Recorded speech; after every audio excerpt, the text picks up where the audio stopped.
ऐसी आभा?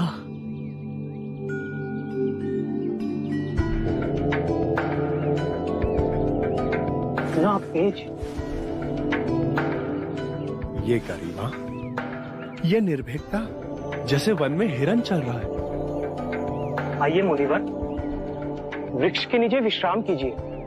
बड़े साधक, बड़े योगी जान पड़ते हैं।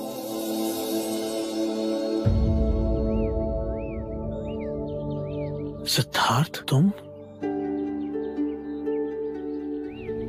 वही पथभ्रष्ट सिद्धार्थ। हम तक आने का कष्ट क्यों किया?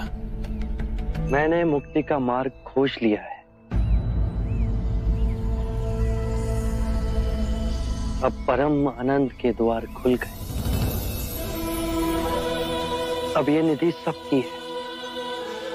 इससे मुझे सारे निद्रा में बेहोश लोगों को जगाना है, चैतन्य करना है। जिसने तपस्या छोड़ दी हो, उसे परम ज्ञान उपलब्ध हुआ। अन्न खाया, सामान्य लोगों की संगति की। मैंने आपसे कहा था, मैं वो घास का तिनका अवश्य बनूंगा। मैं संपूर्ण संसार में समग्र हो गया। सब पूर्ण अद्वैत है, सुंदर है, शुभ है, सरल है। अब मैं सिद्धार्थ नहीं गुरुवर। आप मुझे अपनी अलौकिक दृष्टि से देखिए।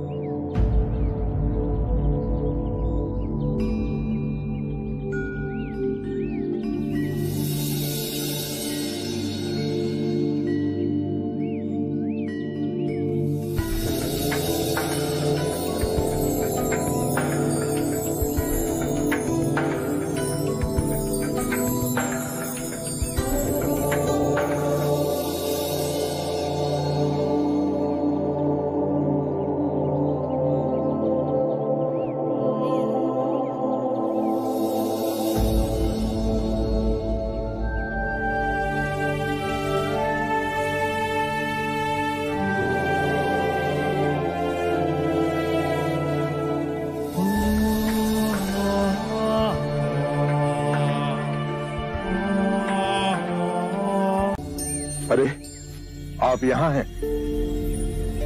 आज जब हम अपने शिष्यों से वार्ता कर रहे थे तो आपको वहां नहीं पाया। मैं वहां उपस्थित नहीं रहना चाहता था। क्यों?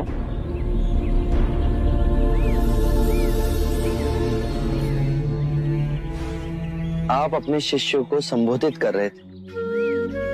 यदि स्वाभाविक कोई प्रश्न मेरे मन में जागता तो आपके शिष्यों के सामने उसे पूछना आपको दुविधा में डाल सकता था। परंतु यहाँ तो एकांत है। अब हम वार्ता कर सकते हैं। कृपा करें, आप दुख के संबंध में कुछ कह रहे थे। क्या आप ये मानते हैं कि दुख सत्य है? क्या आप ये भी मानते हैं कि दुख के कारण भी है? हाँ। यदि कारण है तो दुख तो रहेगा,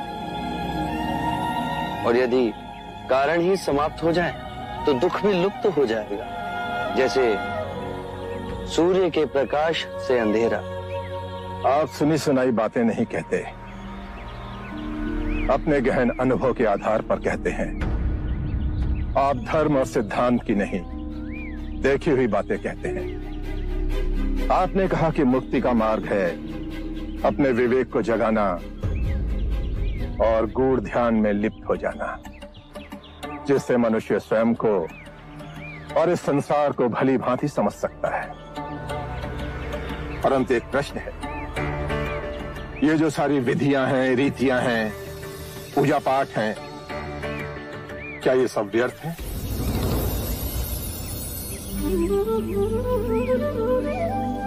यदि कोई व्यक्ति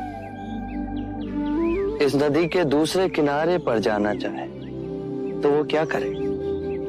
यदि जल गहरा नहीं है तो वो चलकर जा सकता है, और यदि जल गहरा है तो वो नाव की सहायता से जा सकता है। या स्वयं तैर कर जा सकता है?